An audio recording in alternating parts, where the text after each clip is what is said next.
Hey, Rock and Beer viewers, welcome to Homebrew Wednesday. Look at this, huh? Look at that! Look how pretty that is, huh? You know what this is? It's a homebrew. It's a homebrew on Homebrew Wednesday. What a concept, and what a lovely homebrew it is. Though I didn't film brewing it, so I'm not really sure if it actually exists in the canon of Homebrew Wednesday. Does a beer exist if you haven't filmed brewing it in the homebrewiverse, in the brewtubiverse? I don't know. That's a question for you.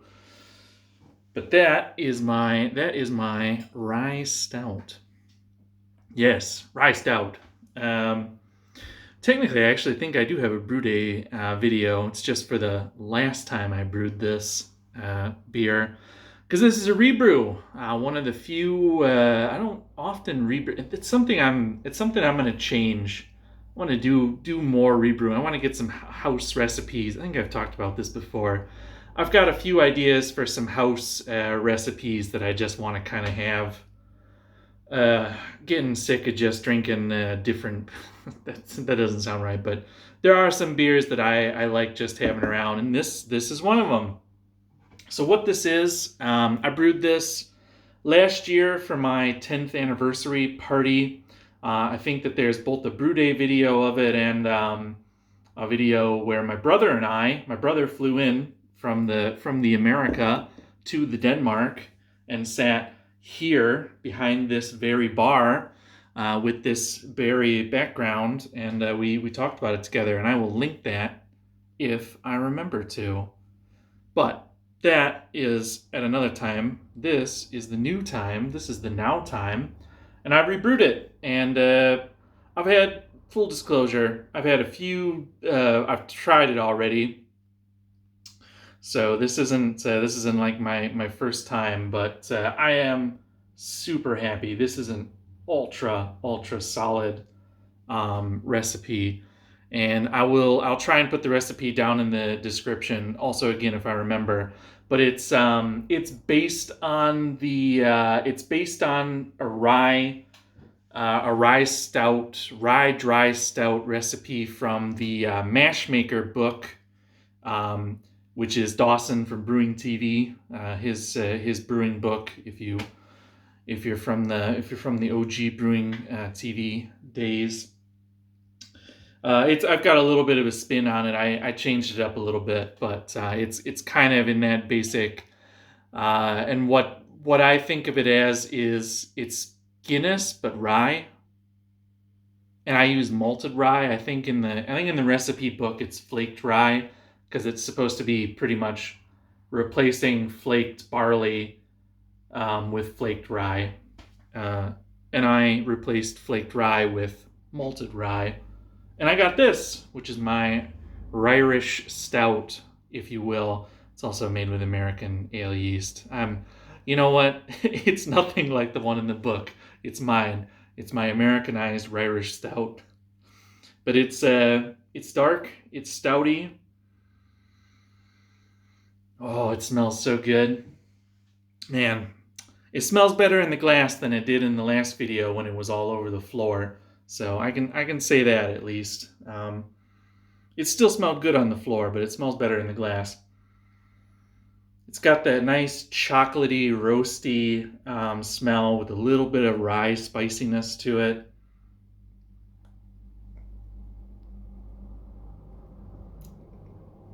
And yeah. Chocolate, licorice, and rye. Very, very traditional, stouty flavoring. It's very creamy. It actually kind of reminds me of a Guinness. It's dry, but the mouthfeel is super creamy. I put a sprinkling of oats in it, flaked oats, along with the malted rye, and those two together kind of give it this really velvety, smooth mouthfeel. I overshot my target OG. I think it was like I think my target was like 1050, 1051. I think I hit 1056 on this, so it's about, and it got down to 1010. So it's super dry. So yeah, it's sitting over 5.5%. So I kind of targeted that sweet sessionable 5%, and I got just a little tiny bit over it. I was hoping for between 5 and 5.2, but I hit closer to 5.5, 5.6. But it's an amazing little beer. It's the kind of beer that I like to just pour a glass of, drink it. I don't have to think too much about it. It just tastes good. Um, it's not. It's really easy to drink. I make I can pour one when I make dinner and stuff, and it's just great. So I love this. I love this style of kind of mini stouts. I don't know. When you think of a stout, you always think about like something big and with a lot of with some body to it. And but I'm a dry stout guy. I'm a dry stout guy from way back. Probably the first probably the first dark beer I had in my life was Guinness, and I mean I still like it to this day. So, but I also like putting spins on things. So this is my spin on it. Anyway, all right. So that is the dry rye stout. What else is going on? Oh my god, what am I crunching here? Sorry about that. That was a little off camera. What else? I spent the weekend. I spent the weekend cleaning the kegerator out. I cleaned all the lines up. Um, did a full clean of all the line systems and kind of just cleaned the kegerator out in and of itself. Getting ready for. I put two beers. All right, let's get into this real quick. I found a keg of beer, and I know like I've read about that online. I've read like forum posts. There's like, oh, I found this keg of beer. It's been sitting around for 2 years, and wow, just forgot about it. And I've always been like, how the hell do you forget about a keg of beer? I mean, who does that? Apparently me. It was a mini keg. It was a 9 liter keg, and it was a beer I made about 6 months ago. Um, and it was a really weird concept. I made a cookie beer, the oatmeal cream pie beer. After I came back from the U.S., I had this beer over there that I really liked, and I tried to recreate it. Um, and then I forgot about it for a long time, and I found it and I put it on tap, and it is where's the glass? Let's get glass.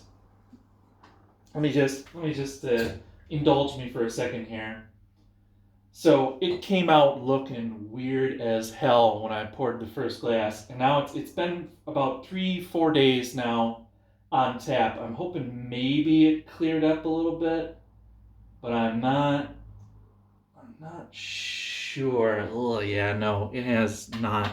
Look at that. So this is kind of like a what do we want to call this? It's kind of like a very light amber ale with added with it was with toasted oats, vanilla paste, and some cinnamon. It doesn't look as bad as it did the other day, but it still looks. I mean, just look at that. Look at this. Look at it, and it smells something else. Are you guys interested in me tasting this? Because I haven't had the heart to ingest this beer. I'm not gonna do it right now. I'm gonna give it another day or two. I'm gonna this weekend. You tell me. You want to see me drink that dishwater and do a video on it? Maybe I'll do it for F Friday. I don't know. Hopefully, maybe I was hoping it would clear out because I knocked the keg around a bit. I hope maybe that was why it looked like I don't know, looked like a dirty pond and smelled of. It doesn't smell too bad. All right, F Friday. That's what we're gonna do. We're gonna make ourselves sick on that. That's a good. All right, we got distracted. I also this weekend I built a frame for the bar that you're sitting on, so it all right, it still wobbles a little bit when I smash my hands on it, but I reinforced the frame of the bar here, and I got there's a mini fridge down here. There, that's to prove that there's a mini fridge there.